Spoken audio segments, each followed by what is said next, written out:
नमस्कार मेरे प्यारे साथियों, स्वागत है आपका अपने YouTube चैनल पवन हिस्ट्री क्लासेज में।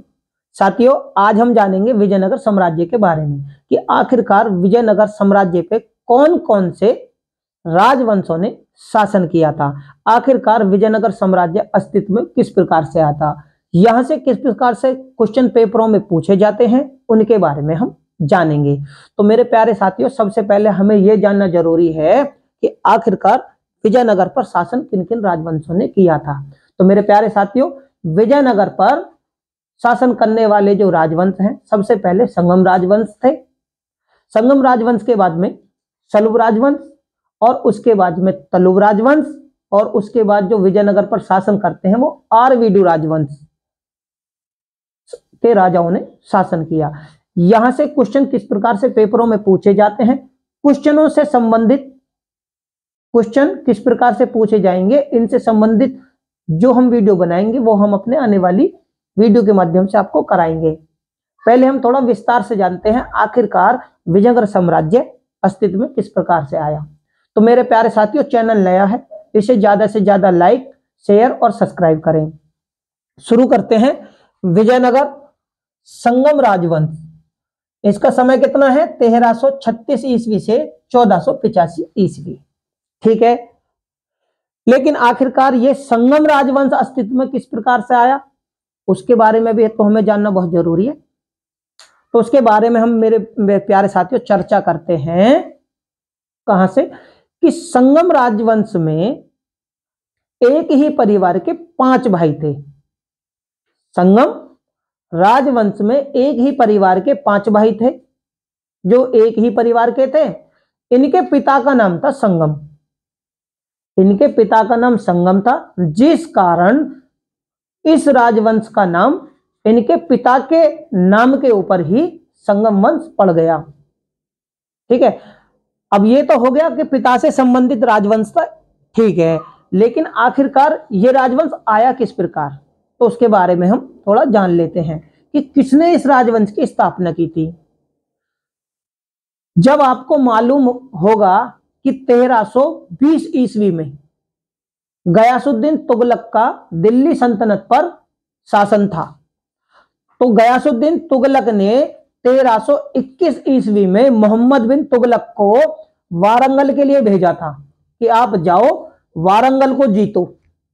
लेकिन हुआ क्या था, वारंगल में जो शासन करते थे वो कात्कीय राजवंश के राजा रुद्र प्रताप, कहीं कहीं पर प्रताप रुद्र द्वितीय भी है, तो कहीं कहीं पर रुद्र प्रताप द्वितीय के नाम से किताबों में मिलता है। तो 1321 में मोहम्मद बिन तुगलक जाते हैं, लेकिन वो सफल नहीं हो पाते, तो ये अभियान उनका विफल हो जाता है, यानी असफल माना जाता है। इसके बाद में ये 1323 ईस्वी में दोबारा भेजते हैं वारंगल पे।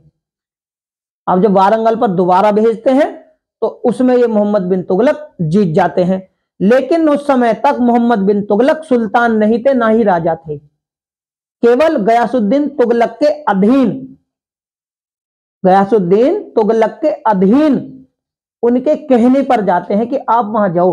क्यों? क्योंकि ये उसके भतीजे थे।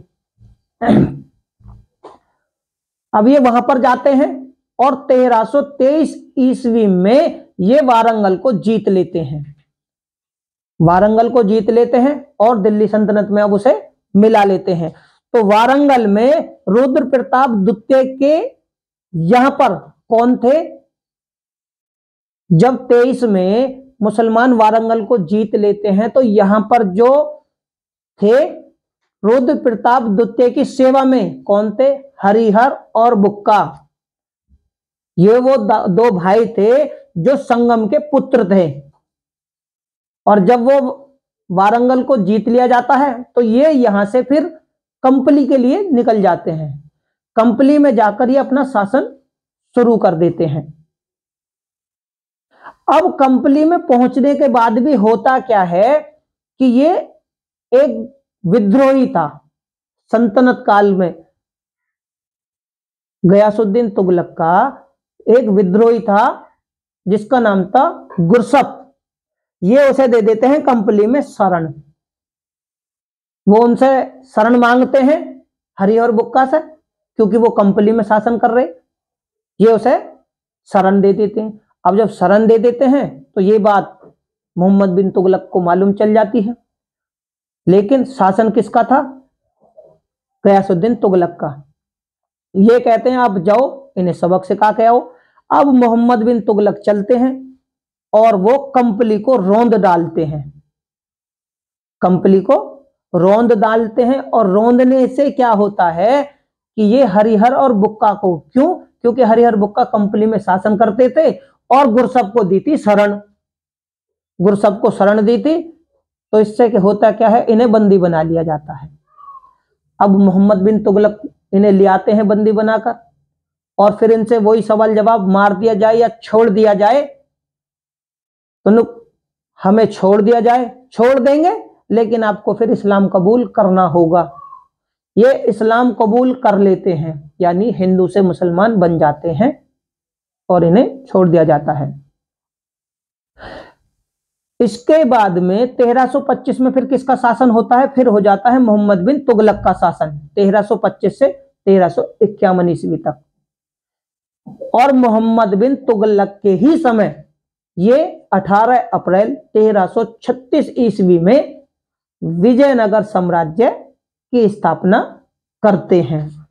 यहां से शुरू होता है संगम राजवंश के, यानी संगम के पुत्रों का शासन, जो कि एक ही परिवार के 5 भाई थे। तो मेरे प्यारे साथियों, ये छोटी सी विस्तार से उनकी जानकारी थी, आखिरकार अस्तित्व में ये किस प्रकार से राजवंश आया था। ठीक है, तो संगम राजवंश की अगर हम बात करें तो इसके जो संस्थापक थे विजयनगर के, वो हरिहर और बुक्का एक ही परिवार के थे, इनके पिता संगम थे। ठीक है, ये विजयनगर साम्राज्य की स्थापना करते हैं। कौन करते हैं? हरिहर बुक्का। मैंने आपको भी ये जानकारी भी दी कि ये वारंगल पर, जब वारंगल पर 1321 में मोहम्मद बिन तुगलक, ठीक है, मोहम्मद बिन तुगलक आक्रमण करते हैं। किस कारण से करते हैं आक्रमण? 1321 में कौन भेजता है? लेकिन गयासुद्दीन तुगलक भेजते हैं कि आप जाओ वारंगल को जीतो, लेकिन ये क्या होते हैं? असफल हो जाते हैं, 21 में नहीं जीत पाते। उसके बाद में दोबारा मोहम्मद बिन तुगलक यानी 1323 ईस्वी आक्रमण करते हैं रुद्र प्रताप द्वितीय, ये रुद्र प्रताप द्वितीय को हरा देते हैं। लेकिन रुद्र प्रताप द्वितीय की जो सेवा में थे, कौन थे? वो हरिहर और बुक्का थे। अब 1323 में भाई ये वहां से चले जाते हैं। किसमें?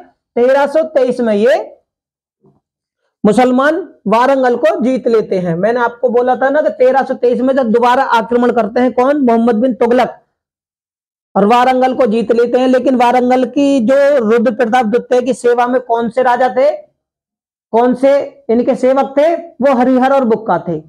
अब इन्हें भी पकड़ के बंदी बना के ले आया जाता है। ठीक है ना। इसके बाद में क्या है? हरिहर बुक्का कहां चले जाते हैं? कंपली। ये कंपली चले जाते हैं, वहां पर शासन करते हैं, क्योंकि 23 में वारंगल चला गया दिल्ली सल्तनत पर, और साउथ में जो हरिहर बुक्का है वो कंपली में शासन करते थे। लेकिन इनसे एक गलती हो जाती है, वो क्या? कि ये गुरसब था एक, जो दिल्ली सल्तनत का विद्रोही था। ये ना इस अली गुरसब को शरण दे देते हैं कंपली में। अब जब ये चीज मोहम्मद बिन तुगलक को मालूम चलती है तो वो क्या करते हैं? मोहम्मद बिन तुगलक कंपली को रौंद डालते हैं, यानी कंपली पर आक्रमण कर देते हैं। और इस आक्रमण में होता क्या है? ये हरिहर बुक्का दोनों भाइयों को बंदी बनाकर ले जाते हैं और इसके बाद में क्या होता है? इनको इस्लाम धर्म कबूल करवा दिया जाता है। अब ये हिंदू से मुसलमान बन चुके थे और दिल्ली सल्तनत की सेवा करते थे, यानी मोहम्मद बिन तुगलक की सेवा करते थे। मोहम्मद बिन तुगलक इनसे क्या कहते हैं कि आप विद्रोह को शांत करने के लिए आप दक्षिण में जाइए और विद्रोह को शांत कीजिए। अब ये दक्षिण में जाते हैं दोनों भाई। जब ये दक्षिण में विद्रोहियों को शांत करने के लिए जाते हैं, तभी इनके गुरु इनसे मिल जाते हैं। इनके गुरु का नाम क्या था? विद्यारण्य।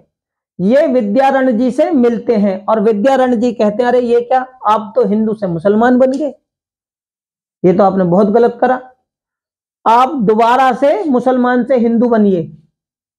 जब ये हिंदू बनते हैं तो इसमें दो जने थे। एक तो जो वेदों के प्रसिद्ध भाष्यकार, वेदों के प्रसिद्ध भाष्यकार कौन थे? सायक। ये दो नाम याद रखना, एक तो विद्यारण्य और सायक, एक इनके गुरु थे और एक वेदों के भाष्यकार सायक थे, जिनके प्रियतनों से इनकी शुद्धि होती है और ये फिर से मुसलमान से हिंदू बनते हैं। यानी पहली बार ये हिंदू से मुसलमान बनते हैं, क्योंकि जब कंपली को मोहम्मद बिन तुगलक के द्वारा रौंदा जाता है, ठीक है, उसके बाद में फिर ये जब इनके गुरु से मिल जाते हैं तो गुरु इन्हें समझाते हैं, बुझाते हैं कि आप उल्टे आ जाओ, तो वो ही इनकी शुद्धिकरण करते हैं और उसी शुद्धिकरण के बाद ये हिंदू बन जाते हैं मुसलमान से फिर के। इसके बाद में जब ये हिंदू बन जाते हैं तो 18 अप्रैल 1336 ईस्वी में ये विजयनगर साम्राज्य की स्थापना करते हैं। शासन किसका था? दिल्ली सल्तनत पर था मोहम्मद बिन तुगलक का, ठीक है। तो ये शासक बनने के बाद में क्या करते हैं? तुंगभद्रा नदी, कौन सी नदी है? तुंगभद्रा नदी के पास में एक स्थान है जो इनकी राजधानी थी, अनेगोंडी के सामने दो नगर बसाते हैं। एक तो विजयनगर यानी जीत की नगरी, और एक बसाते हैं विद्यानगर यानी विद्या की नगरी। अब विद्या की नगरी क्यों?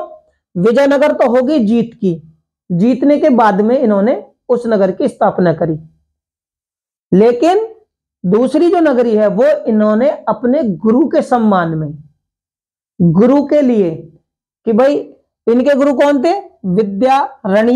विद्यारण्य थे, उन्हीं के कारण इन्होंने विद्या की नगरी बनाई जिसका नाम विद्यानगर पड़ा।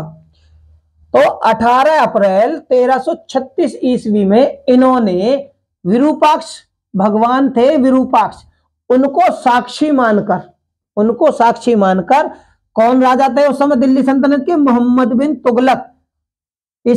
ठीक है ना, मोहम्मद बिन तुगलक के शासन काल में विजयनगर साम्राज्य की स्थापना करी और स्वतंत्र राजा बन गए। किसके पुत्र थे? संगम के पुत्र थे, इसलिए इस वंश का नाम संगम वंश इन्होंने पढ़ा, या आप ये कह सकते हो कि इन्होंने संगम वंश रख लिया अपने पिता के नाम पर। इनकी जो राजधानी थी कौन सी थी विजयनगर की? एनेगोंडी, विजयनगर, बेनुगोंडा और चंदनगिरी, ये वो विजयनगर की राजधानियां हैं, उस संगम वंश की राजधानियां हैं। ये पेपरों से संबंधित है, इनसे संबंधित क्वेश्चन पेपरों में पूछा जाता है। और हम्पी, जो कि वर्तमान नाम विजयनगर का क्या है? हम्पी, यानी हस्तवती भी मिलता है। तो मेरे प्यारे साथियों, अभी तक जो जानकारी दी थी वो यही थी कि आखिरकार संगम वंश और ये विजयनगर साम्राज्य अस्तित्व में किस प्रकार आया, किस प्रकार के इनके जीवन में संघर्ष और उतार चढ़ाव और संघर्ष होते हुए, जिसके कारण इन्होंने ये राजवंश बना लिया। अब विजयनगर पर जो शासन करने आते हैं, सबसे पहले आते हैं हरिहर प्रथम। क्या? हरिहर प्रथम, जो कि 1336 ईस्वी में राजा बनते हैं और 1356 ईस्वी तक ये शासन करते हैं। इनकी राजधानी क्या थी? इनकी राजधानी, इन्होंने जो अपनी राजधानी बनाई वो एनेगोंडी और विजयनगर इन्होंने बनाई। इन्होंने राजा बनते इनके शासन में कौन कौन सी महत्वपूर्ण घटनाएं घटी उनके बारे में जान लेते हैं, क्योंकि उनसे ही संबंधित क्वेश्चन पेपरों में पूछे भी जाते हैं। जैसे कि 1346 ईस्वी में इन्होंने, इसने हरिहर प्रथम ने 1346 ईस्वी में इन्होंने हौसल राज्य को हरा दिया। हौसल राज्य को हराया इन्होंने, यानी कि आप कह सकते हो कि हरिहर विजयनगर ने हौसल राज्य को हराया, या फिर आप एक ये भी बोल सकते हो कि इन्होंने हौसल राज्य को जीत लिया। भाई वो हारेगा तभी तो विजयनगर जीतेगा, ठीक है ना। तो इसे हराने के बाद में अपने विजयनगर साम्राज्य में मिला लिया। इसके बाद क्या होता है? 1347 ईस्वी में, अगली साल, ये कदम्ब राज्य को हराते हैं और उसे भी विजयनगर साम्राज्य में मिला लेते हैं। लेकिन राजा थे हरिहर प्रथम, लेकिन इन दोनों जीतों में इनके भाई बुक्का प्रथम का भी सहयोग था, क्योंकि दोनों ही भाइयों ने मिलकर ये विजयनगर साम्राज्य की स्थापना की थी। आप ये कह सकते हो कि इन दोनों भाइयों की जो शासन करने की एक तरह की नीति थी वो सरकारी थी, सरकारी नीति थी कि राज्य और केंद्रीय जो भी आज की प्रशासन के जैसे आज प्रशासन चलता है उसी हिसाब से। तो 47 की लड़ाई में इसके भाई का भी सहयोग था। अब होता क्या है, 1352 और 53 ईस्वी में ये जो थे ये मुद्रा को भी हराकर मुद्रा को भी जीत लेते हैं और अपने साम्राज्य में मिला लेते हैं। ठीक है, तो ये जो थी महत्वपूर्ण घटना थी किसके, हरिहर प्रथम के शासन के दौरान जो घटित हुई थी, क्योंकि इन्होंने इन तीनों ही राज्यों में अपने भाई के सहयोग से जीता और अपने साम्राज्य यानी विजयनगर को और भी बड़ा विस्तार कर लिया। इनके बाद में जो शासन करने आते हैं वो आते हैं बुक्का प्रथम। बुक्का प्रथम 1356 ईस्वी में राजा बनते हैं और 1377 ईस्वी तक ये शासन करते हैं। ये शक्तिशाली राजा थे बुक्का जो थे।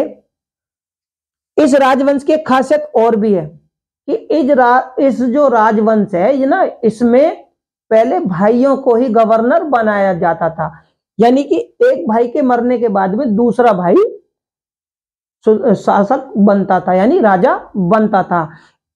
इसको भी एक राजा है उनके बारे में जानेंगे किसने इस नियम को तोड़ा था।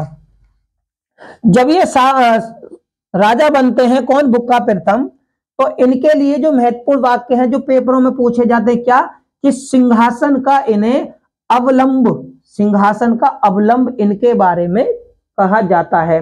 विजयनगर साम्राज्य की दो राज्यों से यानी आपस में संघर्ष जो सबसे ज्यादा था वो बहमनी साम्राज्य से संघर्ष सबसे ज्यादा था। बहमनी साम्राज्य से संघर्ष कहां पर था, आखिर क्यों था, किस कारण था, तो वो तीन ऐसी जगह हैं जो राज्य विस्तार यानी राज्य अधिकार के लिए भी राज्य विस्तार के लिए भी इनका तीन जगह संघर्ष था। वो संघर्ष कौन कौन सा था, तो संघर्ष के बारे में जानते हैं। एक था तुंगभद्रा नदी का दोआम, पहला इनका संघर्ष बहमनी साम्राज्य से इस पर था। दूसरा अधिकार को लेकर कृष्णा और गोदावरी नदी के डेल्टा पर था। तीसरा मराठावाड़ क्षेत्र पर भी इनका संघर्ष होता रहता था। कभी विजयनगर कहता था ये मेरा क्षेत्र है, तो बहमनी कहता था मेरा क्षेत्र है। इसलिए तीन ऐसी जगह थी जिन पर सबसे ज्यादा इनके संघर्ष हुए। 1367 ईस्वी में इसी संघर्ष को लेकर, ठीक है ना, किसको, 1367 ईस्वी में यहां से संबंधित क्वेश्चन पेपरों में पूछा गया है। कौन सा क्वेश्चन है यहां से, कि तोपों का युद्ध, सबसे पहले तोपों का प्रयोग कहां पर हुआ।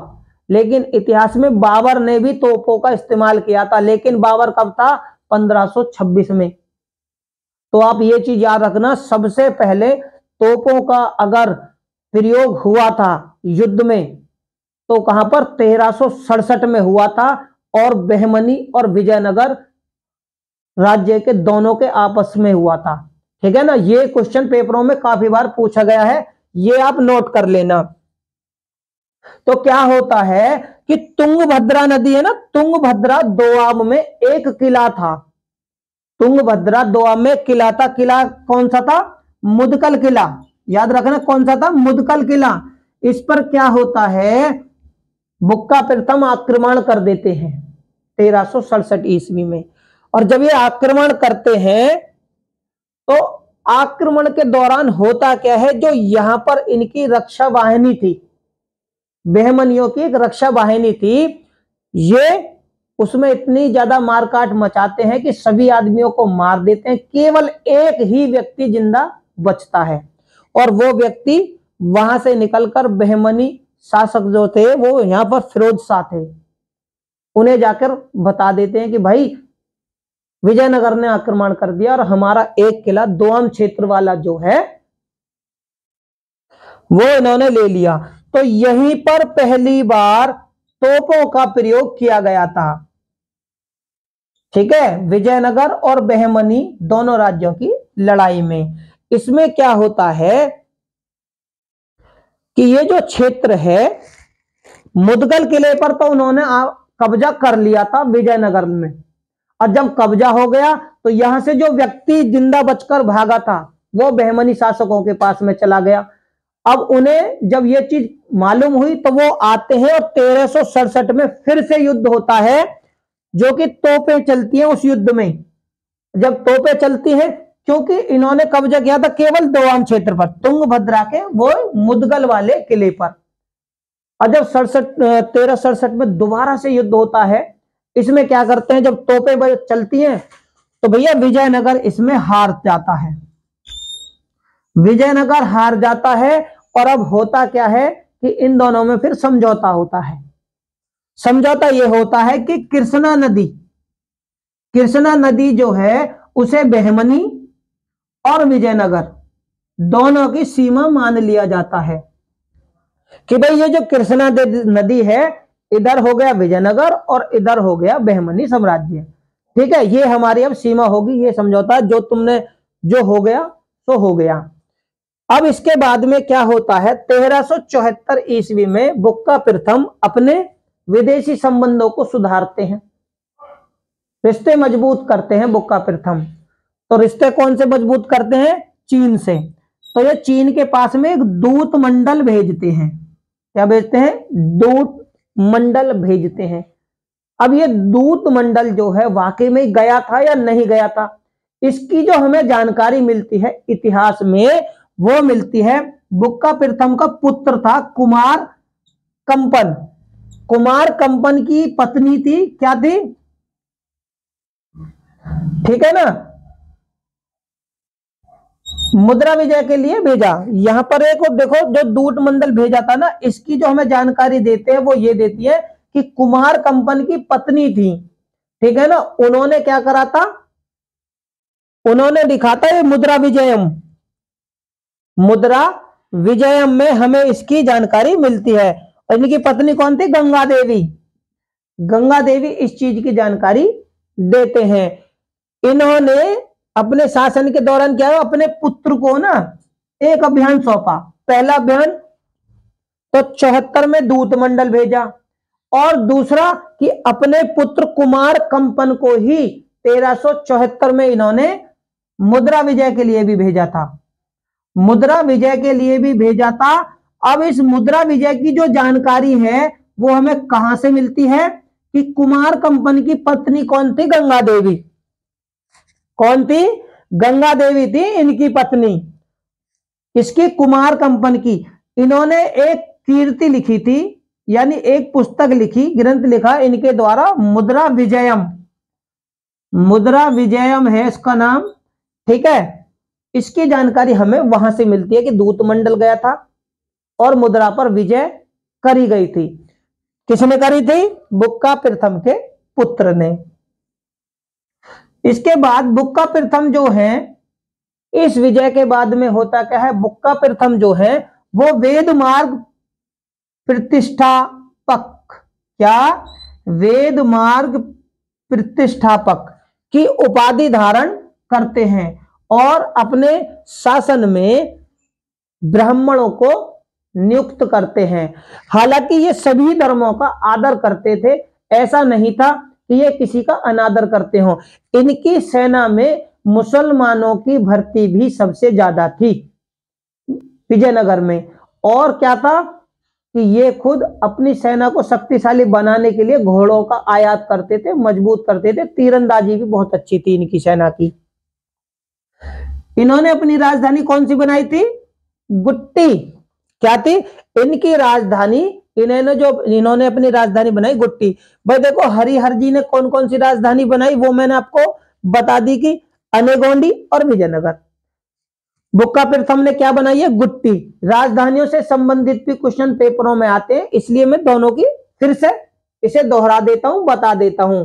हरिहर की राजधानी मैंने आपको बता दी एनागोंडी, और बुक्का प्रथम ने बनाई गुट्टी। इसके बाद जो शासन करते हैं वो हरिहर द्वितीय, जो कि 1377 ईस्वी में शासन करते हैं और 1405 ईस्वी तक करते हैं। 1377 में वो उनका राज्याभिषेक होता है, राजा बनते हैं, और 1405 ईस्वी तक वो शासन करते हैं। यही वो पहले ऐसे राजा हैं जिन्होंने सबसे पहली बार संगम राजवंश के राजाओं में महाराजाधिराज, क्या महाराजाधिराज और राज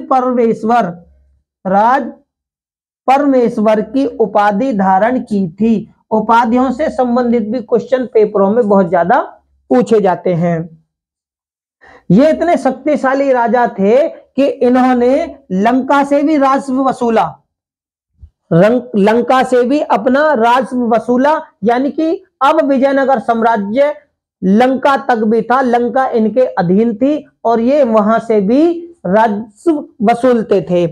इसके बाद में इनका संघर्ष बहमनी राजाओं से हुआ।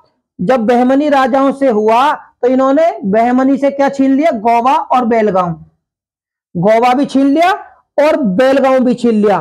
और इन्होंने अगला आक्रमण चोल यानी कि चोलों पर हुआ और खरपट्टन पर भी इन्होंने आक्रमण किया और उनके राजाओं को भी हराकर इन्होंने उस पर भी अपने अधिकार कर लिया। यानी अब विजयनगर साम्राज्य अपने आप में बहुत बड़ा साम्राज्य बन चुका था। ये यही नहीं रुकते, इसके बाद भी ये इसी क्रम को आगे बढ़ाते हैं और कनारा, मैसूर, तिरुचनापल्ली, कांची, ये वो क्षेत्र हैं जो कि हरिहर द्वितीय ने अपने अधिकार में ले लिए थे। यहाँ के राजाओं को हराकर अपने राज्य का विस्तार बहुत ज्यादा विस्तृत कर लिया था। इनके जो मंत्री थे माधव विद्यारण्य के जो भाई थे सायण, इनके क्या थे, मुख्यमंत्री थे। इनके सहयोग से ये, क्योंकि ये मुख्यमंत्री थे, ये सेना का नेतृत्व करते थे, राजा को सलाह भी देते थे और इन्हीं के सहयोग से उन्होंने अपने साम्राज्य को बहुत ज्यादा विस्तृत कर लिया था। जो रायचूर दोआम है, रायचूर दोआम को लेकर फिर से देखो, इन्होंने बहमनी साम्राज्य पर भी, बहमनी से क्या छीना था, गोवा और बेलगाम। अब इससे होता क्या है कि भाई दो क्षेत्र चले गए तो इनका फिर से अब कहां पे झगड़ा बना, रायचूर दोआम से इनसे फिर से बहमनी शासक से इनका झगड़ा होता है। शासक कौन थे, फिरोज शाह बहमनी तो भैया राज्य ही था, लेकिन शासक जो था वो फिरोज शाह था। इनसे इनका होता है फिर से झगड़ा। इसमें क्या होता है कि ये हरिहर द्वितीय हार जाते हैं। भाई फिरोज शाह से हरिहर द्वितीय अब हार जाते हैं, क्योंकि भाई काफी युद्ध लड़ चुके थे, थक भी गए थे। अब ठीक है ना, तो मेरे प्यारे साथी यहां फिरोज शाह से ये हार जाते हैं। इसके बाद में ये अपने भाइयों के बदले, देखो यहां से ही हरिहर द्वितीय ही वो शासक हैं जिन्होंने इस परंपरा को तोड़ दिया। यानी जो एक नीति चली आ रही थी कि भाइयों को ही, भाई के बाद में भाई ही गवर्नर बनते थे या शासक बनते थे, इन्होंने क्या करा, भाइयों के बदले पुत्रों को गवर्नर बना दिया, पुत्रों को गवर्नर बनाया। अब जब पुत्र जो गवर्नर बना तो इनका उत्तराधिकारी कौन था, इनका उत्तराधिकारी था विरूपाक्ष, क्या था, विरूपाक्ष था इनका उत्तराधिकारी। ये इसे गवर्नर नियुक्त कर देते हैं कि आने वाले समय में यही अब राजा बनेंगे, लेकिन ऐसा होता नहीं है। इनके जो दो दूसरे भाई थे बुक्का द्वितीय, वो क्या थे, ये इनके पुत्र को गद्दी से हटा देते हैं। बुक्का द्वितीय उसे पद से हटा देते हैं और इसके बाद में खुद शासक बन जाते हैं। भैया वो हम अपने आने वाली वीडियो के माध्यम से कवर करेंगे, क्योंकि विजयनगर साम्राज्य छोटा मोटा साम्राज्य नहीं है, ये 2, 3, या 4 वीडियो में कवर होगा। लेकिन मेरे प्यारे साथियों, लेकिन हम इनके बारे में विस्तार से जानेंगे। तो मेरे प्यारे साथियों, उम्मीद करता हूं आपको विजयनगर साम्राज्य के अंतर्गत संगम वंश से संबंधित महत्वपूर्ण शासकों के अंतर्गत जो भी महत्वपूर्ण क्वेश्चन थे, आपको उनके बारे में विस्तार से जानकारी मिली होगी। तो मेरे प्यारे साथियों, अगर मेरी वीडियो आपको अच्छी लगे तो इसे ज्यादा से ज्यादा लाइक, शेयर और सब्सक्राइब करें। बेल आइकन को दबाना बिल्कुल भी ना भूलें। डिस्क्रिप्शन बॉक्स में लिंक दिया हुआ है, वहां पर जाकर आप हमारी सारी वीडियो को देख सकते हैं।